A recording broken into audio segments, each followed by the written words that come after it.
आज भारत दुर्गोत्सव समिति नगर सेठानी में बहुत ही शांतिपूर्वक हवन यहाँ पर किया जा रहा है और समस्त भक्तवृंद बारी बारी से एक एक करके सभी लोग आते जा रहे हैं और माँ भगवती जगत जननी परम्बे माँ को हवन शाकल प्रदान करेंगे। चूँकि नवरात्रि का एक बड़ा ही महत्व रहता है। जो भी व्यक्ति सच्चे मन से माँ भगवती की आराधना करता है, माँ उसे इच्छित वरदान प्रदान करती है।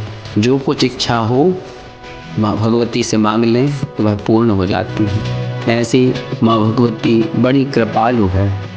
जो भी सच्चे मन से माँ भगवती की आराधना करता है, नवरात्रि में व्रत करता है, पूजन करता है, माँ उसे जरूर अपना वरदान प्रदान करती है। जो भी इच्छा हो आपकी, माँ भगवती की आराधना से सब कुछ मिल जाता है। कुपुत्रो जायेत क्वचिदपि कुमाता न भवति। कहते हैं पुत्र तो कुपुत्र हो सकता है परंतु माता कभी कुमाता नहीं हो सकती। तो जो भी इच्छा रहती है भक्तों की, माँ भगवती के सामने सच्चे हृदय से मांगने पर कभी भी आपकी झोली खाली नहीं जाती।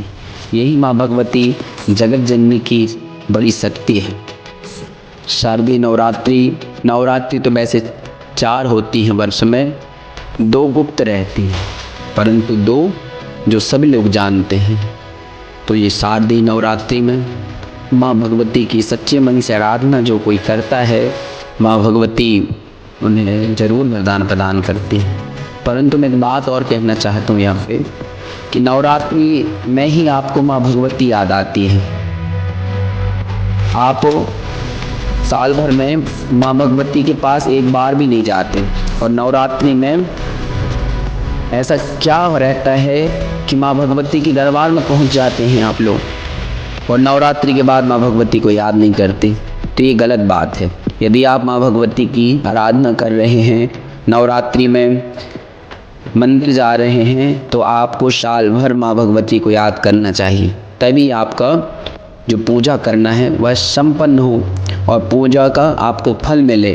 नहीं तो माँ भगवती बैठी रहती हैं साल भर और कहती हैं कोई एक तो आ जाए हमारी पूजा करने के लिए। माँ भगवती बैठी रहती हैं कोई तो आ जाए हमें भोग चढ़ाने के लिए। प्यासी बैठी रहती हैं माँ।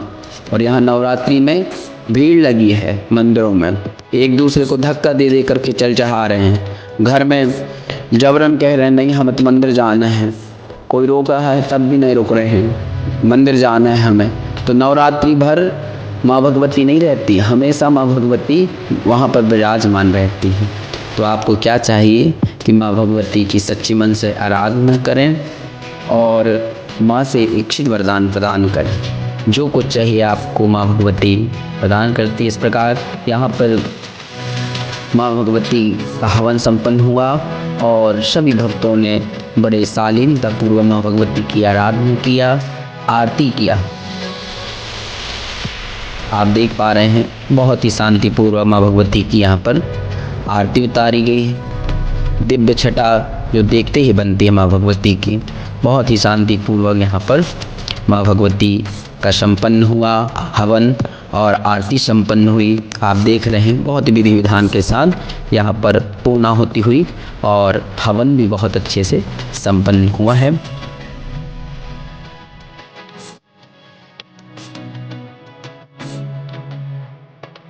हवन के बाद सभी भक्तगण बैठे हुए हैं, माँ भगवती का प्रसाद ग्रहण करेंगे। इतने दिन जो नवरात्रि व्रत किया है तो हवन के पश्चात भंडारा प्रसाद जरूर खाना चाहिए। प्रसाद माँ भगवती का साक्षात दर्शन कहलाता है। इसके बाद हम बस स्टैंड की माँ भगवती के दरबार में चले गए, वहाँ पर अष्टमी पूजन कराया और माँ भगवती का अष्टमी पूजन से तात्पर्य रहता है माँ भगवती की जो आपने पूजन किया है वह अष्ट सिद्धियों जो आपको माँ भगवती प्रदान करे। ऐसी माँ भगवती का हम जो है बड़ी विधि विधान के साथ अष्टमी पूजन करते हैं। कई लोग अपने कुल देवी के पास जाते हैं गांव में, वहाँ पर भी माँ भगवती का पूजन करते हैं, श्रद्धा भक्ति भाव से पूजन करते हैं सभी लोग। माँ भगवती को हलवा पूड़ी जरूर चढ़ाना चाहिए। और जो लोग अष्टमी पूजन कर लें वह माँ भगवती को हलवा पूड़ी के साथ साथ माँ भगवती को खीर खिलाएं, अनार चढ़ाना चाहिए और कन्या भोजन जरूर कराना चाहिए। अष्टमी के दिन या नवमी के दिन जरूर कन्या भोजन कराएं। आप 9 कन्याओं को बुला करके उनकी विधि विधान से पूजन करके टीका चंदन चुनरी चढ़ाएं और माँ भगवती का स्वरूप मान करके उन्हें खीर पूड़ी खिलाएं, हलवा पूड़ी खिलाएं, उनके चरणों में प्रणाम करें और कुछ अन्न दान या द्रव्य दान उन कन्याओं को जरूर देना चाहिए। ऐसा विधान आता है कि जो नवमी के दिन विधि विधान के साथ कन्या भोजन कराता है, कुमारी कन्या पूजयेत। शास्त्रों में वर्णन भी आता है कि कुमारी कन्या का पूजन करना चाहिए। नवरात्रि में जो कोई कुमारी कन्या का पूजन करता है, यदि घर में चंडी का प्रकोप है तो वह शांत हो जाता है, ऐसा विधान आता है। इसलिए वर्ष में तो 4 आती हैं नवरात्रियाँ, यदि आप 4 ना हो सके तो 2 नवरात्रियों में जरूर आपको कन्या भोजन कराना चाहिए।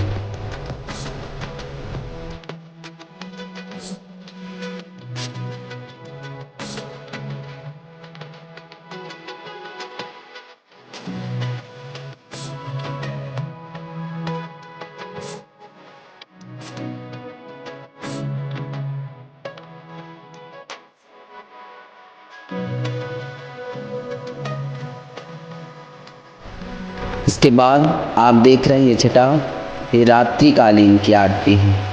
जब माँ भगवती का विधि विधान के साथ हवन संपन्न हुआ और उसके पश्चात इतना घनघोर बरसात हुई, बहुत तेज बारिश हुई,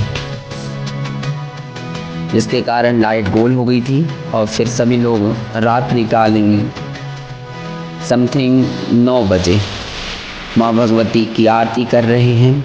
बड़ी विधि विधान के साथ माँ भगवती का यहाँ पर हवन संपन्न हुआ, आरती उतार रहे हैं सभी भक्तगण। हमने पहले ही वीडियो में बताया था कि इस वर्ष नवरात्रि में बहुत बारिश होगी, क्योंकि माँ भगवती गज में आरोहण होकर के आई और गज में ही जाएंगी तो जल वृष्टि तो होगी। हमने पहले ही सतर्क किया था कि आप लोग सतर्क रहिएगा, सावधान रहिएगा, क्योंकि माँ भगवती गज में आरोहण होकर के आई हैं और गज में ही जाएंगी। इसलिए आप लोगों को सावधानी बरतनी चाहिए।